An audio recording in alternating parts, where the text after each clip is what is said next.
महाराष्ट्र राज्य नर्स संघ चंद्रपुर की ओर से श्री अजय दहले जिलाध्यक्ष महाराष्ट्र राज्य नर्स संघ चंद्रपुर के नेतृत्व में मेडिकल कॉलेज नर्सों के रिक्त पदों को तत्काल भरा जाए, नर्सों के पदों को स्थायी किया जाए, केंद्र सरकार के अनुसार 7वें वेतन आयोग के बकाया का भुगतान किया जाए, अतिरिक्त बिस्तरों के लिए नई नियुक्तियां किए जाए, निजीकरण बंद हो, पुरानी पेंशन योजना लागू की जाए, जोखिम भत्ता प्राप्त किया जाए और अन्य मांगों के लिए आज 23 जून 2021 को 8 बजे से 24 जून 2021 तक जिला सामान्य अस्पताल चंद्रपुर और चिकित्सा में कॉलेज चंद्रपुर यहां 2 दिवसीय हड़ताल शुरू की है। आंदोलन के दौरान आज 23 जून 2021 को जिला सामान्य अस्पताल चंद्रपुर से सुबह 11 बजे नारेबाजी करते हुए अधिशाष्टा कार्यालय प्रांगण तक दर्जनों संख्या में आंदोलनकारी परिचारिकाएं मोर्चा लेकर आए थे। लगभग 50 से 60 महिला नर्सों ने आंदोलन में भाग लिया। आंदोलन के दौरान पुलिस की समुचित सुरक्षा की गई थी। इस बारे में पार्थशर समाचार द्वारा डीन अविनाश टेकाडे और उनके अधिकारी सोनारकर से बातचीत करने की कोशिश की गई, मगर कोई भी अधिकारी इस बारे में बताने के लिए उपलब्ध नहीं हो सका।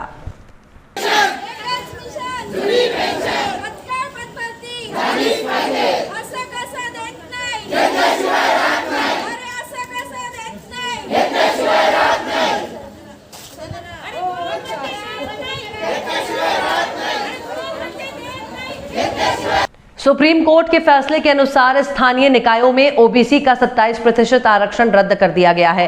यह ध्यान रखना महत्वपूर्ण है कि आदेश पूरी तरह से समाप्त नहीं हुआ है, लेकिन ओबीसी समुदाय को खतरा है। ओबीसी को तब तक आरक्षण नहीं मिलेगा जब तक कि राज्य सरकार एक समर्पित आयोग का गठन नहीं करती और अपनी उचित रिपोर्ट सर्वोच्च न्यायालय को प्रस्तुत नहीं करती। इसी तरह केंद्र सरकार संविधान के अनुच्छेद 243 DRT में संशोधन करके देश में ओबीसी के 27% राजनीतिक आरक्षण को बनाए रख सकती है। ये जानकारी ओबीसी फेडरेशन के अध्यक्ष डॉक्टर बबन राव तायवड़े ने दी। महासंघ की भूमिका यह है कि ओबीसी समुदाय किसी भी आरक्षण का विरोध नहीं करता है और ओबीसी समुदाय के 27% आरक्षण को बनाए रखा जाना चाहिए। इसी तरह ओबीसी समुदाय को ऐसी जानकारी उपलब्ध कराने के लिए जातिवार जनगणना की आवश्यकता है। यदि जनगणना केंद्र द्वारा नहीं की जाती है तो ये राज्य सरकार द्वारा की जानी चाहिए। साथ ही प्रमोशन में भी आरक्षण लागू होना चाहिए। केंद्र और राज्य सरकार के कार्यालयों में नौकरियों का बैकलॉग भरा जाए। ओबीसी वर्ग की जातिवार जनगणना पूरी होने तक रोहिणी आयोग को समाप्त किया जाए। उन्होंने ये प्रमुख मांगे रखी।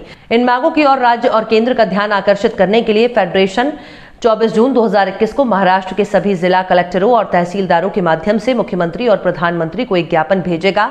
ऐसी जानकारी डॉक्टर तायवड़े ने दी।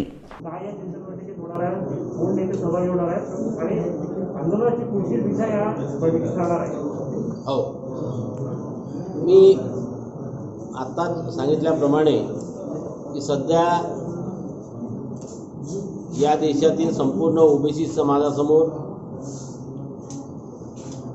नुकताच उद्भवलेला आणि अत्यंत महत्त्वाचा निकडीचा प्रश्न जो आहे तो ओबीसींच्या राजकीय आरक्षणाचा 4 मार्चला मान्य सर्वोच्च न्यायालयाने दिलेल्या निकालानुसार सध्या ओबीसींना मिळत असलेलं स्थानिक स्वराज्य संस्थांमधील 27% राजकीय आरक्षण हे धोक्यात आलेलं आहे, संपलेलं नाही।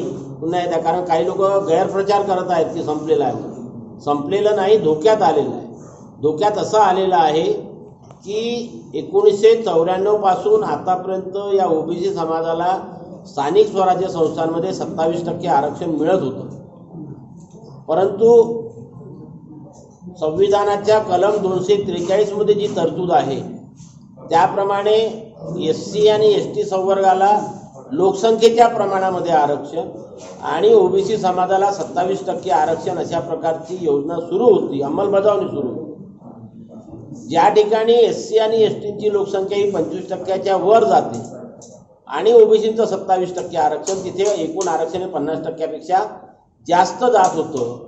म्हणून काही लोक सुप्रीम कोर्टामध्ये गेले की बा इंदिरा साहनीच्या जजमेंटप्रमाणे एकूण आरक्षण 50%पेक्षा जास्त जात आहे, ते देता येणार नाही।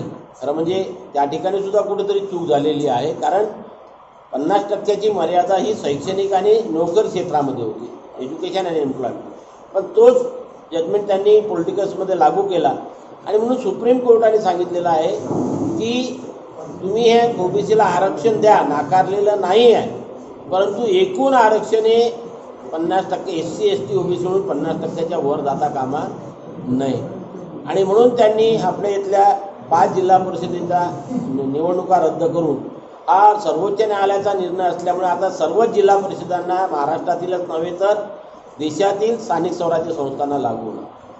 आता या निर्णयामुळे त्यांनी आता राज्य सरकारला काय निर्देश दिले की तुम्ही एक डेडिकेटेड कमिशन बसवा, एम्पिरिकल डाटा गोळा करा आणि आम्हाला सांगा कुठल्या स्थानिक स्वराज्य संस्थेमध्ये किती जागा द्या। सूत्र फार सोपं आहे की एकूण जागा त्याच्या 50% काढा, SC आणि STला लोकसंख्येप्रमाणे किती जाते तेवढ्या मायनस करा, उरलेल्या ओबीसीचा। म्हणजे ओबीसीला आता कुठेही 27% जागा मिळणार नाही, कुठे 20% मिळेल, कुठे 18% मिळेल, कुठे 22%। पण हे सुद्धा आपोआप करा असं नाही म्हटलं सर्वोच्च न्यायालयाने, त्याच्याकरता dedicated commission, collection of empirical data ह्या कंडिशन लागतील। आता हे फुलफिल करायला राज्य सरकार किती दिवस लावते हे आम्हाला बघायचं आहे, पण राज्य सरकारवरती आमचं म्हणून प्रेशर आहे की हे लवकरात लवकर करा आणि सर्वोच्च न्यायालयामध्ये तो डाटा मांडा आणि सध्या थोडं कमी होत असेल तरी आमचं ओबीसीचं आरक्षण कायम ठेवा। हे करण्याकरता राज्य सरकारने त्वरित पावलं उचलावी ही आम्ही राज्य सरकारला विनंती करतो आहे।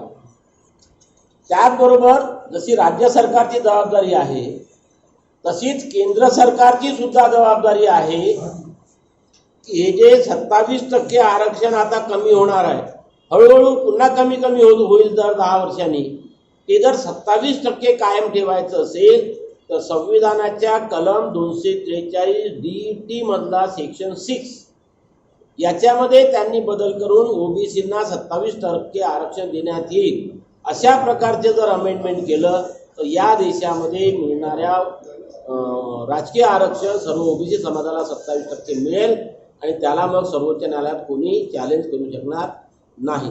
म्हणून आमची एकाच वेळेस दोन्ही सरकारला विनंती की राज्य सरकारने डेडिकेटेड कमिशन बसून एम्पिरिकल डाटा करून माहिती सुप्रीम कोर्टात सादर करावी आणि तात्पुरतं ओबीसीचं आरक्षण 27%पेक्षा कमी का होईना पण जे काही मिळेल तेवढं मिळवून घ्यावं आणि ती पद्धत सुरू ठेवावी, योजना सुरू ठेवावी।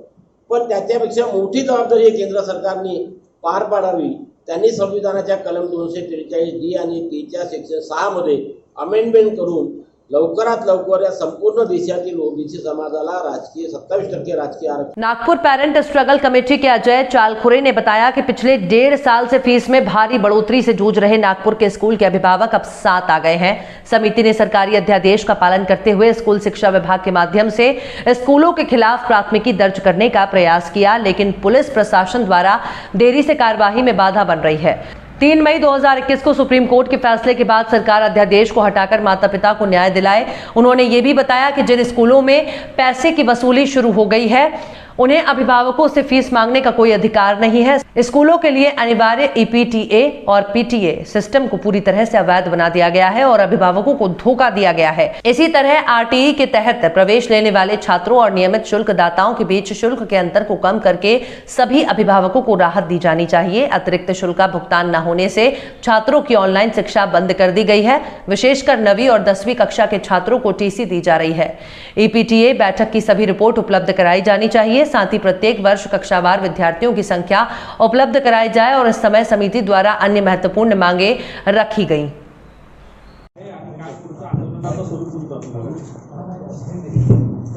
पहली मांग ये है हमारी कि महाराष्ट्र शासनाने जो हायकोर्टाचा निर्णय आहे पालकांबद्दल जो खूप फेवरेबल आहे त्याचा आधार घेऊन एक अध्यादेश आणावा आणि पालकांना पॅन्डेमिकच्या काळामध्ये आणि ऑनलाईन जोपर्यंत शाळा चालते त्याची फी जी आहे ट्युशन फी हे रिस्ट्रक्चर करावी।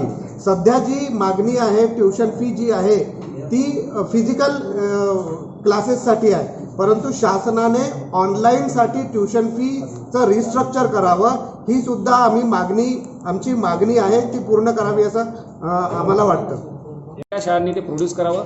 त्याच्यानंतर सगळ्या EPTA मीटिंगचे जे मिनिट्स ऑफ मीटिंग आहेत साईन केलेले त्याच्या कॉपीज त्यांनी प्रोड्यूस कराव्या। त्याच्यानंतर जे EPTA मेंबर्स आहेत त्यांचे नाव नंबर आणि ॲड्रेस सगळ्या शाळांनी शासनाला किंवा एज्युकेशन डिपार्टमेंटला त्यांनी प्रोव्हाइड कराव्या जेणेकरून याची तपासणी करता येईल की EPTA बरोबर झालेली कंडक्ट झालेली आहे की नाही आहे. EPTA याच्याकरता की EPTA आणि शाळामध्ये यांनाच अधिकार आहे की शाळेच्या पुढच्या वर्षीची फीज किती वाढवायची, काय वाढवायची की नाही वाढवायची.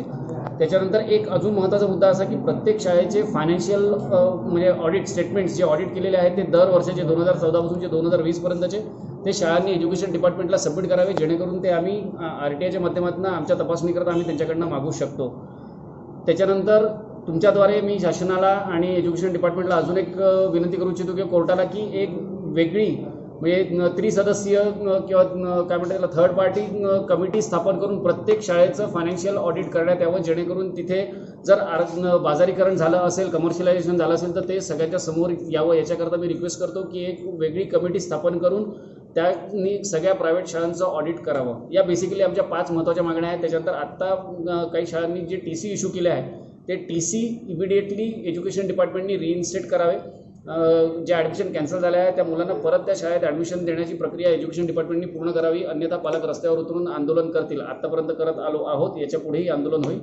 तसंच आपल्या माध्यमातून हे सांगू इच्छितो की येणारं जे पावसाळी अधिवेशन आहे त्या अधिवेशनात सुद्धा आम्ही प्रश्न तिथल्या लोकांसमोर ठेवण्याचा आम्ही प्रयत्न करतो आहे आणि नाही झालं तर आमचं आंदोलन अधिवेशनाच्या आपल्या विधानभवनाच्या बाहेर आमचं आंदोलन सुरूच राहील. त्याच्यामुळे शासन प्रशासन यांनी याची नोंद घ्यावी आणि पालकांना जी काही मदत करता येईल, ज्या मुलांचं एज्युकेशन बंद झालेलं आहे त्यांना एज्युकेशन परत कसं देता येईल याच्याकडे विचार करून शाळांना आदेश द्यावे आणि पालकांना मदत करावी. साल से आप देख रहे हैं कि धरने के माध्यम से भी किया जा रहा है. इसे जो है स्कूल के सामने भी लगातार अलग अलग स्कूल, प्राइवेट स्कूल के सामने भी हमारे पेरेंट्स जाते हैं, क्योंकि जब उन्हें कोई समस्या ऑनलाइन से संबंधित या फीस से संबंधित होती है तो वो स्कूल के सामने जाते हैं. लेकिन स्कूल वहां जब सारे पेरेंट्स हमारे पहुंचते हैं तो वह गेट बंद कर देता है. वह इस तरीके से रिएक्ट करते हैं जैसे कोई पेरेंट नहीं, वहां पे कोई आतंकवादी पहुंच गए और पहले से पुलिस का बंदोबस्त किया जाता है. अरे ये वही पेरेंट्स हैं जो आपको कई दसों साल से फीस दे रहे हैं और आप उनके लिए उनकी बात नहीं सुन रहे हैं और उनके लिए गेट बंद कर दिया जाता है. तो आने वाले समय में बहुत बड़ा आंदोलन जो पूरे देश में 15 से 20 स्टेट के, जैसे हमारे साथ में आज पेरेंट्स एसोसिएशन जुड़े हुए हैं, आज उनके साथ में मिलकर एक बड़ी योजना बनाई जाएगी और पूरे देश में यह समस्या चल रही है और सभी को क्लब करके एक बड़ा आंदोलन किया जाएगा. सभी से हमारी बात चालू है, इसलिए हम सरकार से यह उम्मीद करते हैं कि आप जल्द से जल्द इस विषय को लें और इस पर पालकों को जो रियायत देनी चाहिए वो रियायतें दें, और अगर नहीं देंगे तो आने वाले समय में एक बहुत बड़ा आंदोलन रोडों